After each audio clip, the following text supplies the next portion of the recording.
Au moment où vous entendez ces mots, quelque part dans le monde, un avion décolle toutes les 2 secondes. Des milliers d'appareils traversent le ciel en permanence, reliant les continents comme un immense réseau invisible. Et au centre de ce réseau, pendant des années, un lieu a dominé tous les autres, un aéroport devenu presque mythique pour les voyageurs, Dubaï International. Chaque année, près de 90 millions de passagers passent par ces terminaux. C'est plus que la population entière de nombreux pays. Des Airbus A380 y roulent sur le tarmac comme des bus. Les avions long courriers s'y succèdent jour et nuit, et les correspondances relient pratiquement chaque coin du globe. Mais imaginez un instant la scène suivante. Vous êtes dans la tour de contrôle, les écrans radars sont remplis de points lumineux. Les pilotes demandent leurs autorisations. Les pistes fonctionnent à pleine capacité. Et pourtant, quelque chose d'inattendu se prépare, car malgré ce succès monumental, malgré son rôle central dans l'aviation mondiale, cet aéroport pourrait un jour fermer définitivement. Oui, vous avez bien entendu. L'un des hubs aériens les plus fréquentés de la planète pourrait cesser d'exister tel qu'on le connaît. Pourquoi une ville construirait-elle un tel géant pour ensuite décider de s'en détourner? Pourquoi abandonner une infrastructure qui génère des milliards et qui a contribué à transformer une ville désertique en capitale mondiale du voyage? Et surtout, qu'est-ce qui pourrait bien remplacer un aéroport aussi colossal? Avant de plonger dans cette histoire fascinante, si vous aimez les enquêtes sur les coulisses de l'aviation, pensez à vous abonner à la chaîne.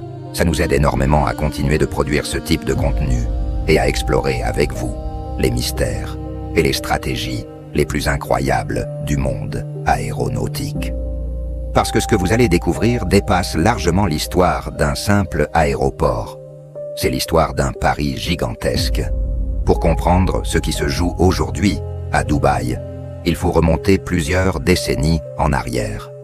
Dans les années 1960, l'endroit où se trouve aujourd'hui l'aéroport international n'était qu'une étendue de sable balayée par le vent.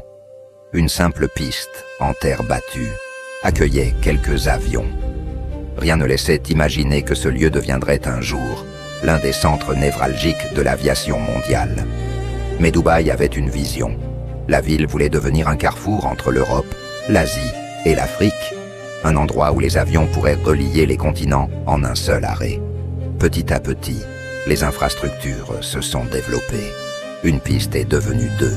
Les terminaux se sont agrandis. Les compagnies aériennes ont afflué. Puis Emirates s'est arrivé.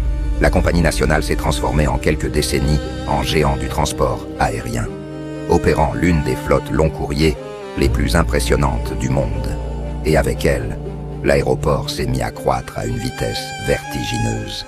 Aujourd'hui, Dubaï International est devenu une véritable machine, un organisme complexe où tout doit fonctionner avec une précision chirurgicale.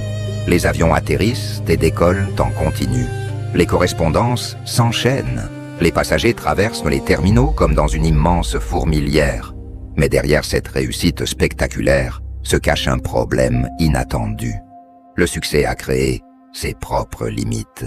Vu du ciel, l'aéroport ressemble à une île entourée par la ville. Les quartiers résidentiels, les hôtels et les autoroutes se sont rapprochés année après année. Là où il y avait autrefois du désert, il y a maintenant des immeubles et des infrastructures. Et dans l'aviation, l'espace est une ressource cruciale. Chaque piste, chaque taxiway, chaque terminal nécessite de la place. Or ici, il n'y en a presque plus. L'aéroport fonctionne déjà à pleine capacité. Ajouter de nouvelles pistes devient pratiquement impossible sans démolir une partie de la ville. C'est un paradoxe fascinant. L'infrastructure qui a contribué à bâtir la métropole se retrouve aujourd'hui enfermée par elle. Pendant ce temps, ailleurs dans le monde, la compétition s'intensifie. De nouveaux hubs émergent. Istanbul a construit un aéroport gigantesque capable d'accueillir des centaines de millions de voyageurs. Doha continue d'étendre ses terminaux futuristes. L'Arabie Saoudite prépare également des projets colossaux. Dans cette course mondiale pour devenir la principale plateforme aérienne, rester immobile signifie reculer. Et Dubaï n'a jamais été une ville qui accepte de ralentir. Alors les décideurs ont commencé à envisager une solution radicale. Plutôt que d'agrandir l'ancien aéroport, pourquoi ne pas en construire un entièrement nouveau, mais pas simplement un peu plus grand? Un aéroport d'une taille jamais vue auparavant. À une quarantaine de kilomètres au sud du centre-ville, au milieu d'une immense zone désertique, un projet titanesque a commencé à prendre forme. Son nom, Al Maktoum International Airport. Au premier regard, l'endroit semble encore calme. Quelques installations, quelques pistes, quelques vols. Rien qui ressemble au chaos organisé de Dubaï International. Mais ce calme pourrait être trompeur. Car ce site est destiné à devenir l'un des plus grands complexes aéroportuaires jamais construits. Les plans évoquent plusieurs pistes parallèles, capables d'accueillir un nombre d'avions impressionnant. Des terminaux gigantesques reliés par des transports automatisés.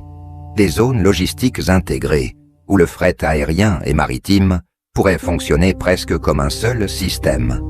L'objectif final est difficile à imaginer. Des centaines de millions de passagers par an. Pour donner une idée de l'échelle, c'est comme si la population entière de grands pays transitait chaque année par un seul aéroport. Mais construire une telle infrastructure n'est qu'une partie du défi. Le véritable casse-tête commence ensuite. Comment déplacer l'activité de l'un des hubs les plus actifs de la planète vers un nouveau site sans provoquer un chaos monumental? Chaque jour, des centaines de vols passent par Dubaï. Des milliers d'employés travaillent dans les terminaux, la maintenance, la gestion du trafic, la logistique. Les compagnies aériennes ont leurs propres systèmes, leurs propres infrastructures, leurs propres habitudes. Transférer tout cela ressemble presque à une opération chirurgicale. Et cette transition ne peut pas se faire du jour au lendemain. Elle devrait s'étaler sur plusieurs années. D'abord, certaines activités cargo pourraient être déplacées. Le fret est souvent plus flexible que le transport de passagers. Ensuite, certaines compagnies aériennes pourraient commencer à opérer depuis les nouvelles installations. Petit à petit, le centre de gravité de l'aviation à Dubaï se déplacerait vers le sud. Puis, viendrait l'étape la plus spectaculaire. Le moment où la compagnie Emirates, avec sa flotte immense et ses dizaines de millions de passagers annuels, transférerait ses opérations vers le nouvel aéroport. Imaginer cette transition donne presque le vertige. Des centaines d'avions à repositionner, des milliers de pilotes et d'équipages à former aux nouvelles procédures, des systèmes informatiques à migrer, des passagers à orienter. Et pourtant, si cela fonctionne, le résultat pourrait redéfinir complètement la manière dont les hubs aériens sont conçus. Car le nouveau site ne serait pas seulement un aéroport, il pourrait devenir une véritable aérotropole, une ville entière construite autour de l'aviation. Des zones d'affaires, des centres logistiques, des hôtels, des quartiers résidentiels, tous connectés directement aux terminaux.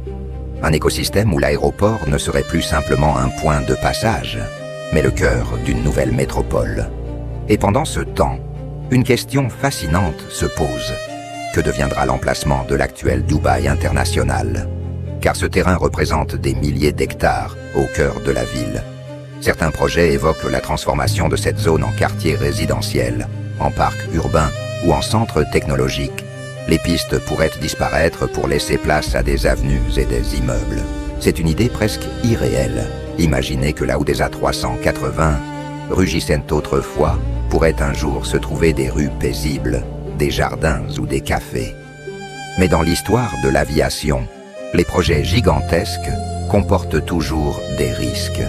Certains aéroports, construits avec des ambitions immenses, ont connu des débuts difficiles.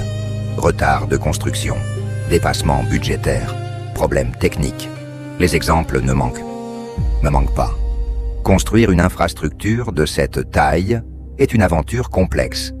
Des milliers de paramètres doivent s'aligner. Finances, technologie, logistique, environnement.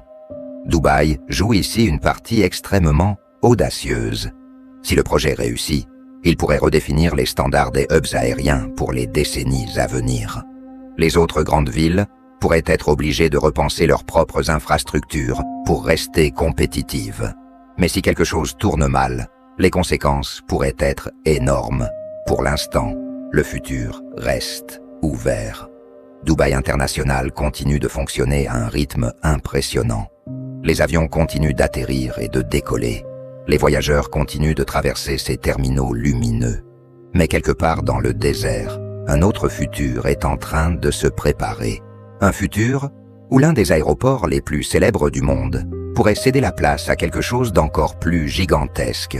Et si cette transformation réussit, elle pourrait marquer l'une des évolutions les plus spectaculaires de l'histoire de l'aviation moderne.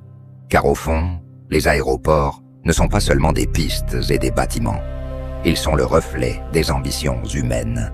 Et parfois, certaines villes décident de viser plus haut que tout ce qui a été tenté auparavant.